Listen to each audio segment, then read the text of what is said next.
Today we'll take a look at 50 facts about the Stormtroopers of the Galactic Empire. After looking at 50 facts about the clone army of the Republic and 50 facts about the separatist droid army in the last two videos, it's now the turn for the Stormtroopers. We'll look at different units, armor, weaponry, Stormtrooper training and more. Stormtroopers were an elite unit of the Imperial military. However, they were not the main infantry unit. These were the Imperial army troops, which mostly consisted of conscripts. At the beginning of the Empire, the majority of the Imperial military consisted of army troops drawn from the various planetary defense forces of the Republic, and only a small portion was made up of Stormtroopers. Over the years, the ratio became more balanced as the Empire recruited more and more Stormtroopers. However, the Imperial army troops always remained an integral part of the Imperial military.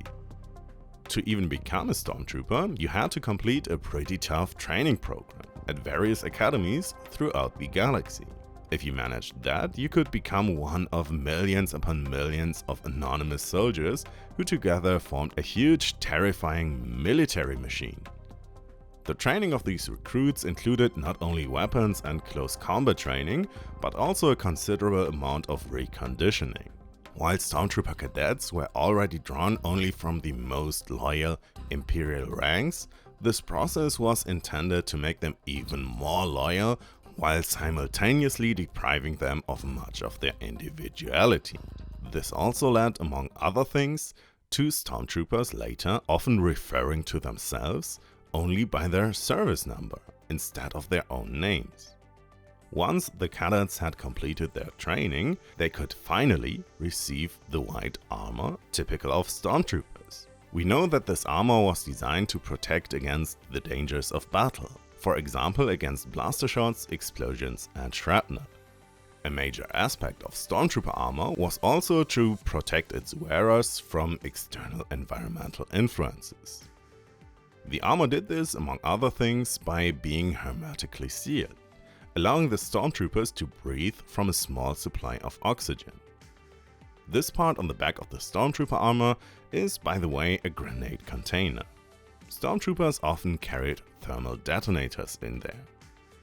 The left knee plate of Stormtrooper armor was flattened. This was intended to help Stormtroopers kneel and maintain a good grip when firing accurate shots or taking cover.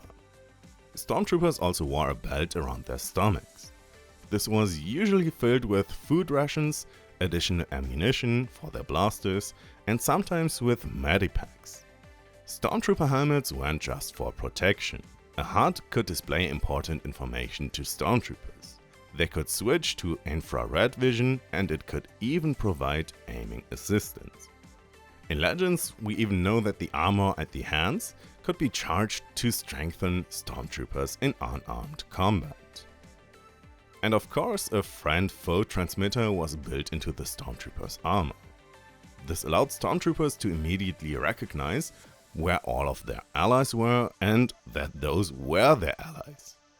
Now of course, this could have potentially horrific consequences if someone were to steal a Stormtrooper's armor.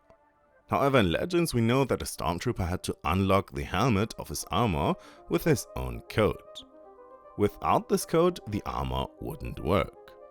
Furthermore, Legends also shows that Stormtrooper armor could mitigate blaster shots, meaning if a Stormtrooper was hit, it might cause him to fall to the ground and maybe even pass out, but it didn't necessarily kill him. Weapons is a good keyword. Stormtroopers were equipped with one of two weapons most of the time. The more common of these two was the E11 rifle. These blasters were the successors of the DC-15A of the Clone Wars and were really effective in close combat. Legends gives us the ammunition figures of 100 rounds for regular energy cells and 500s per magazine for gas magazines. These E11 blasters could be fired just as they were, but for greater precision in more open areas, they also had a fold-out stock that allowed the blaster to be more securely fixed to the shoulder, which allowed the Stormtroopers to aim a lot better. The smallest Stormtrooper unit that existed was the Squad. This normally consisted of 9 troopers in Legends, 10 in canon. After the squad came the platoon, which consisted of 5 squads, so 50 Stormtroopers. And then the company consisting of 4 platoons, which in turn makes 200 troops. After that came the battalion, regiment and finally legion. Each of these contained 4 of the previous units. Thus a legion consisted of 12,800 Stormtroopers, at least in canon. In Legends it was common for a squad to consist of 9 troopers and a platoon of only 4 squads. This meant that a platoon was only 38 Stormtroopers strong. The subsequent ranks handled this as in canon, by quadrupling the number. However, due to the different starting number, Legends only has 9,813 troopers per legion. According to this logic, the 501st Legion in the Empire would have had 9,813 troops in Legends and 12,800 in canon.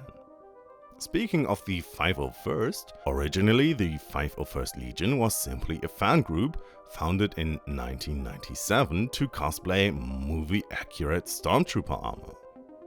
However, the group became extremely popular with over 10,000 members worldwide.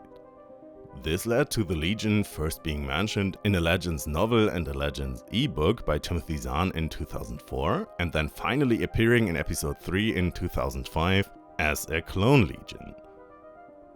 By the way, something I personally find quite funny, the 501st has various local subgroups in many countries around the world, the so-called garrisons. And which one has the most members? Of course, the German garrison, because we as Germans have over 1,000 members here in Germany. In 2019, however, things came full circle, when the 501st, the fans who founded the 501st, helped work on an official Star Wars project. Because a lot of Stormtroopers were needed for the finale of The Mandalorian Season 1. Too many Stormtroopers, because the production of The Mandalorian didn't have enough costumes to get all the Stormtroopers in front of the camera that were needed for the scenes. That's why fans who were active in the 501st were invited to the shoot with their own armor and can now be seen in The Mandalorian. By the way, Stormtroopers weren't the only infantry units that existed in the Empire. In addition to the many Stormtrooper special units, and about them you will hear more later in this video, the Empire also had Imperial Army troops, I already mentioned, as well as Comforce troops, fanatical soldiers who got their orders not from the Imperial military, but from Compnor, an organization that was directly under Palpatine. To be effective on the battlefield, Stormtroopers weren't simply sent into battle alone. They often had various vehicles at their disposal. While walkers like the AT-AT or AT-ST were usually subordinate to other branches of the Imperial military, Stormtroopers were often deployed with ITTs, Imperial Troop Transports. 8.77 m long repulsor lift powered vehicles designed to transport Stormtroopers quickly and safely, at speeds of up to 150 km per hour. The ITTs could transport assault troops from point A to point B. To provide adequate protection, they were armed with 2 forward-facing laser cannons and a twin laser turret mounted on top of the rear. In total, these vehicles had a crew of 3 and could transport up to 10 Stormtroopers. But the ITTs began their life as toys. After the first Star Wars film, the Star Wars action figures sold extremely well, and Lucasfilm and toy manufacturer Kenner wanted to make even more of them. However, the films didn't keep up quickly enough to generate new ideas for new toys, which is why Kenner came up with this troop transport for Stormtroopers, which was released as a toy in 1979.